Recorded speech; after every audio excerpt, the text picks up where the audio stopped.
Student, मैं महेश कुमार, ज्ञान निकेतन education care में आपका स्वागत है।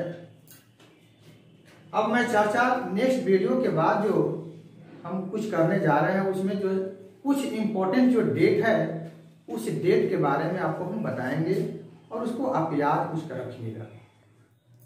सब इम्पोर्टेंट डेट्स के बारे में बताने की नेक्स्ट वीडियो में कहे थे। अब मैं नेक्स्ट वीडियो में सबका जो है एक्सप्लेन करेंगे कब कब जो है किस निरंकुश राजा का जो है अपने देश पर आधिपत्य था उसको जो है समाप्त कैसे कैसे फ्रांसीसी क्रांति के बाद हुआ। 1797 में यानी 1917 ईस्वी में जो है 97 ईस्वी में नेपोलियन का जो अधिकार था वह इटली से धीरे धीरे वह समाप्त की ओर जा रहा है, इसलिए कि वह निरंकुश शासक, प्रजा के प्रति उनकी उदारता नहीं था। यह उदारता की जो भावना लोगों में जागृत हो रहा था कि निरंकुश जो राजा है हमारे लिए कोई व्यवस्था नहीं कर रहा है, इससे जो है वे चुप थे। मध्यम वर्ग के लोग भी उससे जो है नाखुश थे। उनकी यह भावना उनके अंदर यह जागृत था, यानी उनके ऊपर जो भावना जो जागृत और जो जन्म ले रहा था वे राजा निरंकुश के प्रति उनकी इच्छा जो था वह समाप्त होते जा रहा था। नेपोलियन का इटली पर भी हमला के बाद भी जो है उसके बाद लोगों में यह विश्वास था कि निरंकुश जो राजा है इसकी आधिपत्य समाप्त हो गया है और इसे युद्ध करने से इस तरह की जो है भावना से हमारे देश का विकास नहीं होगा।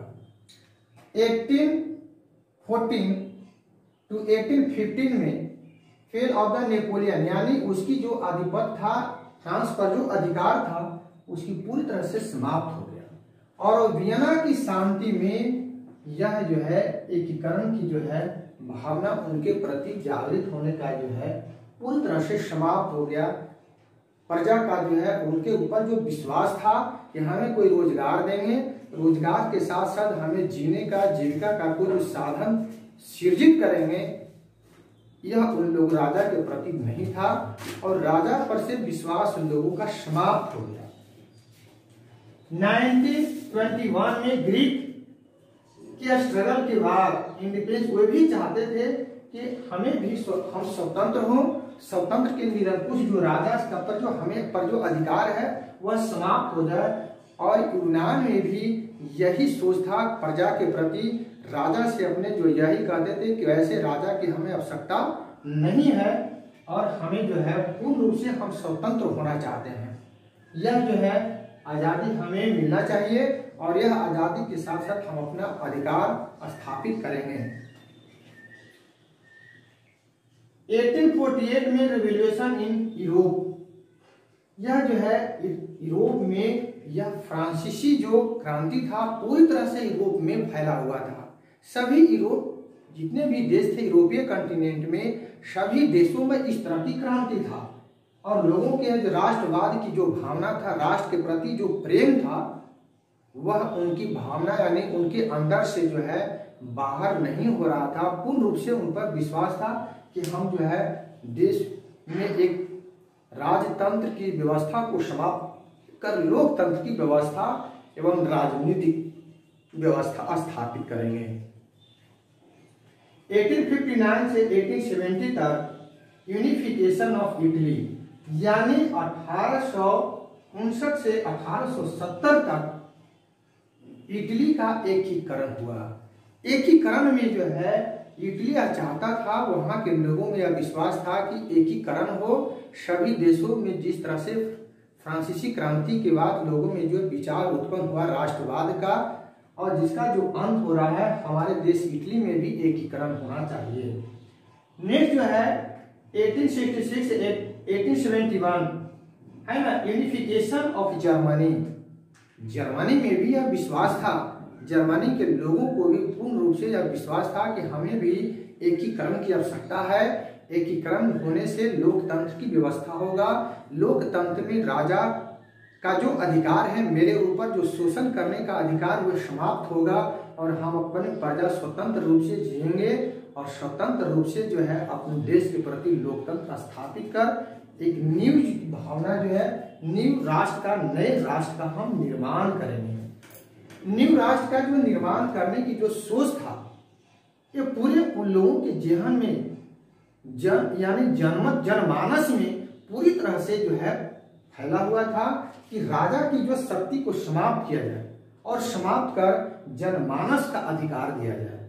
जनमानस का जो अधिकार है कि जनता का अधिकार, जन का अधिकार, जनतंत्र यानी जनता का पूर्ण रूप से अधिकार होगा और जनता द्वारा जो राजनीतिक पार्टियां या पॉलिटिक्स के व्यक्ति जो होंगे उसके ऊपर वह शासन करेंगे, उसके ऊपर एडमिनिस्ट्रेटिव को अपने रूल को लागू करेंगे और हम उसको जो है उस रूल को पालन भी करेंगे और राष्ट्र निर्माण में यह हितकर होगा और राष्ट्र का एक अच्छा निर्माण होगा।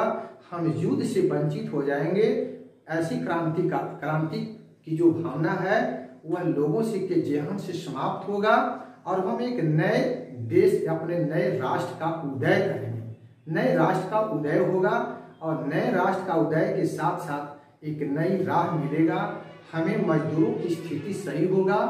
पादरी का लोगों के पास जो धन संपत्ति ज्यादा अर्जित है, राष्ट्र उसको जो है लोगों में विभक्त करेंगे, बंटवारा कर हमको जीने का कोई साधन मिलेगा और डेमोक्रेसी में हर काम करने का हमें अधिकार मिलेगा।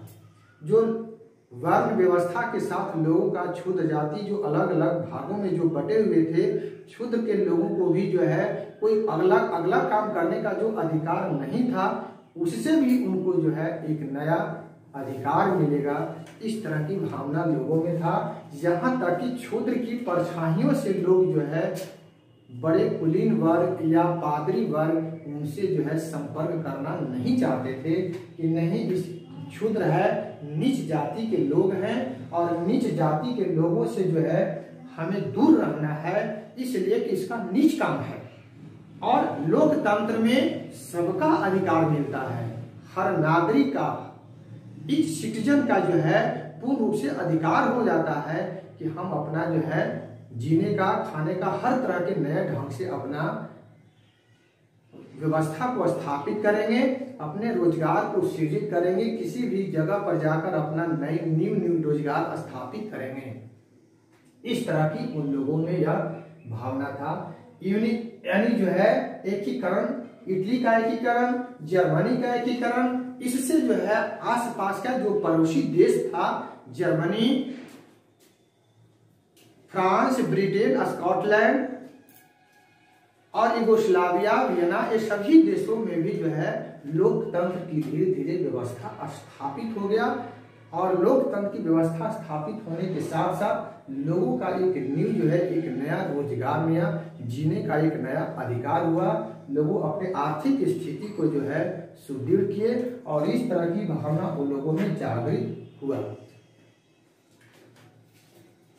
बच्चों, बाकी जो बचा हुआ इसमें कुछ टॉपिक है, नेक्स्ट वीडियो में आपको दिखाया जाएगा और नेक्स्ट वीडियो में आपको हम बताएंगे, इस पर चर्चा करेंगे। धन्यवाद।